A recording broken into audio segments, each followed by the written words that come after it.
అభిమానులపై దాడి చేసినటువంటి కానీ పోలీసులను ఇబ్బందులకు గురి చేసినటువంటి సందర్భం కనపడుతుంది. కాబట్టి ఈ బౌన్సర్ల వ్యవహారానికి సంబంధించి కూడా పూర్తి స్థాయిలో అల్లు అర్జున్ కూడా క్వశ్చన్ చేసినటువంటి సందర్భం కనపడుతుంది.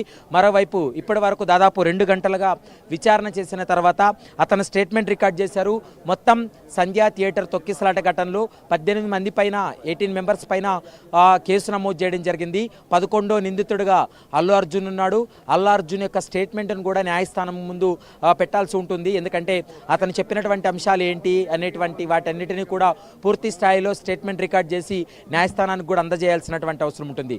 ఎందుకంటే అల్లు అర్జున్ మధ్యంతర బెయిల్ పైన దాదాపు 4 వారాల పాటు మధ్యంతర బెయిల్ పైన ఉన్నాడు. కాబట్టి ఇప్పుడు ఒకవేళ మధ్యంతర బెయిల్ క్యాన్సిలేషన్ కావాలని పోలీసులు పిటిషన్ దాఖలు చేస్తే ఖచ్చితంగా అల్లు అర్జున్ స్టేట్మెంట్ రికార్డ్ చేయాల్సినటువంటి అవసరం ఉంటుంది. కాబట్టి స్టేట్మెంట్ రికార్డును కూడా ప్రస్తుతం న్యాయస్థానం ముందు కూడా పెట్టేటువంటి అవకాశం అయితే కనపడుతుంది.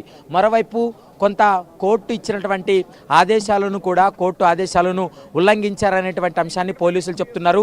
ఎందుకంటే సీఎం రేవంత్ రెడ్డి అసెంబ్లీ సాక్షిగా మాట్లాడిన తర్వాత సాయంత్రానికి మళ్ళీ అల్లు అర్జున్ ప్రెస్ మీట్ పెట్టి కొన్ని అంశాలను తను మీడియా ముందు చెప్పడంతో ఈ కేసుని ఎంతో కొంత ప్రత్యక్షంగా కానీ పరోక్షంగా కానీ కొంత ప్రభావితం చేశాడు, కొంత కేసును ప్రభావితం చేసే విధంగా వ్యవహరించాడనేది పోలీసులు చెప్తున్నారు.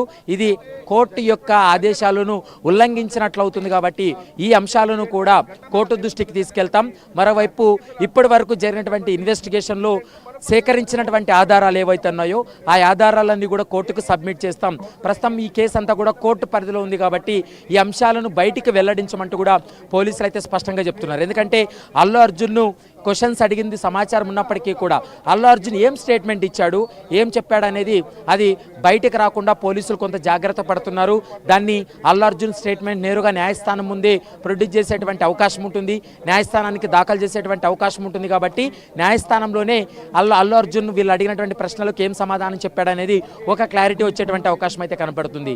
ఇక గతంలో మనం చూసాం మోహన్ బాబు ఇష్యూలో కూడా బౌన్సర్లు అత్యుత్సాహం ప్రదర్శించడం, ఎందుకంటే ప్రైవేటు స్థలాల్లోకి వాళ్ళు వెళ్ళి కొంత హంగామా సృష్టించినటువంటి పరిస్థితులు కూడా మనం చూసాం. కాబట్టి ఇప్పుడు బౌన్సర్ల వ్యవహారానికి సంబంధించి కూడా అల్లు అర్జున్ వ్యవహారంలో కూడా ఇలాగే జరిగింది. ఎందుకంటే అల్లు అర్జున్ బౌన్సర్లతో కలిపి సంధ్యా థియేటర్కి వెళ్ళినటువంటి సమయంలో కూడా వాళ్ళ అత్యుత్సాహం చూపినటువంటి నేపథ్యంలో పస్రా చట్టాన్ని నిబంధనలు ఏవైతే ఉన్నాయో వాటిని ఉల్లంఘించారు. ఏజెన్సీల విషయంలో కూడా అల్లు అర్జున్ను ప్రశ్నిస్తున్నటువంటి పరిస్థితి